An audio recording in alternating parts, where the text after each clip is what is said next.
seperti itu. Betul. Tapi kenapa masih ada aja orang yang diuji dengan haredang-haredang ini Ustadz? Katanya Allah menjaga hati kita. Allah yang menjaga hati tapi kok ada penyakit hati. Iya. Kemudian ada perasaan rasa sakit hati, kok Iya. bisa gitu. Ada ayat dalam Al-Quran, kemudian ayat ini kita akan korelasikan. Contoh dalam Al-Quran begini. Fi qulubihim maradun fazadahumullahu marada. Dalam hati manusia itu ada penyakit atau dalam hati mereka karena berbicara tentang kaum Nabi Musa alaihissalam atau tentang orang kafir disebutkan bahwa ada penyakit di dalam hati. Kemudian di ayat lain, "Tsumma qasat qulubukum min ba'di dzalika fahiya kal hijarati aw ashaddu qaswah." Hati kadangkala menjadi keras, lebih keras daripada batu sehingga hidayah susah masuk ke dalamnya. Ini penyakit hati semua. Tapi ini yang hebatnya ini kadangkala kita punya penyakit hati sedih, kita selalu bilang gini, Ustadz pengen diruqyah, aku sedih mulu, pengen diruqyah gitu. Dia pikirnya jin yang masuk ke dalam hatinya. Padahal ada satu ayat yang menegaskan setan itu tidak bisa masuk ke dalam hati. Alladzi yuwaswisu fi sudurin nas, bukan kulubin nas. Sudurin nas. Apa beda sudur dengan kulub? Sudur itu dada.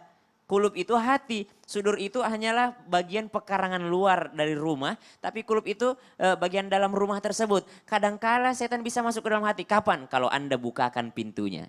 Kapan Anda bukakan pintunya? Dipicu dengan kesalahan-kesalahan yang kita lakukan. Contoh iri terhadap orang lain, kita biarkan setan masuk. Contoh misalnya jatuh cinta terlalu berlebihan, kita biarkan setan masuk. Kita membiarkan setan masuk ke dalam hati kita sehingga mempengaruhi hati manusia. Bagaimana Allah menjaga hati seseorang? Ini hati, ini kan modal kita nih. Hati yang punya iman tuh ditaruh di hati. Hati itu kan menjadi yang namanya kendalinya manusia. Kalau dia baik kata Rasulullah baik semuanya. Kalau dia buruk-buruk semuanya. Hati ini modal kita masuk surga loh. Hati ini modal kita beriman. Hati ini modal kita masuk surga. Karena hati yang bersih inilah yang membuat kita akan masuk ke surganya Allah Subhanahu Wa Taala. Tentu saja dengan rahmat Allah Subhanahu Wa Taala. Bagaimana Allah menjaga hati seseorang? Ma asaba min musibatin illa biiznillah. Wa man yu'min billahi yahdi qalbah. Kata Allah tidak ada satu kejadian yang menimpa kecuali Allah sudah izinkan. Siapa yang beriman kepada Allah, Allah tuntun hatinya. Bukan orang yang dituntun, hatinya gitu. Hatinya yang dituntun. Kenapa? Kadang-kala gini nih, kita pergi ke kampung gitu ya. Kampung rumahnya gubuk. Gitu aja terus tiap hari ngopi depan rumahnya, ngumpul sama teman-temannya, ngumpul gitu aja terus hidupnya. Waktu sholat ke masjid, waktu kerja ke kebun, pulang ke rumahnya yang gubuk, ngopi gitu aja terus tiap hari. Tapi senyum terus loh, kayak nggak ada masalah gitu. Happy aja ya. Happy aja, sedangkan ada orang rumah mewah, mobil mewah, tapi kayak resah gitu hidupnya. Maka hatinya yang dituntun. Kita nggak bisa lihat dari luar, manusianya mungkin kelihatan dari luar, sakit, diopname di rumah sakit, tapi dia kayak tersenyum bahagia gitu karena menyambut kematiannya karena dia husnul khotimah. Kita nggak pernah bisa menilai seseorang karena hatinya yang dituntun sama Allah. Sedangkan ada orang kelihatan bahagia, sehat, punya segalanya, tapi dia hampa hidupnya, hampa, remuk, remuk, haredang gitu ya. Meradang.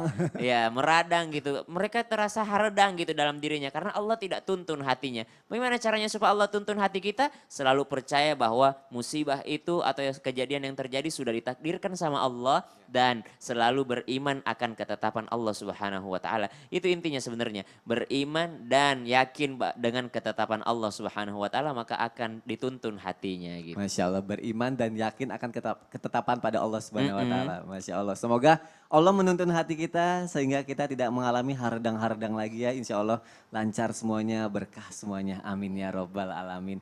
Masya Allah, sekarang ada ini nih jamaah online Ustadz yang sebenarnya mau ketemu sama Ustadz cuma nggak bisa gitu. Ya kan di sini kan physical distancing. Physical distancing, nggak boleh ada jamaah. Jadi melalui media sosial.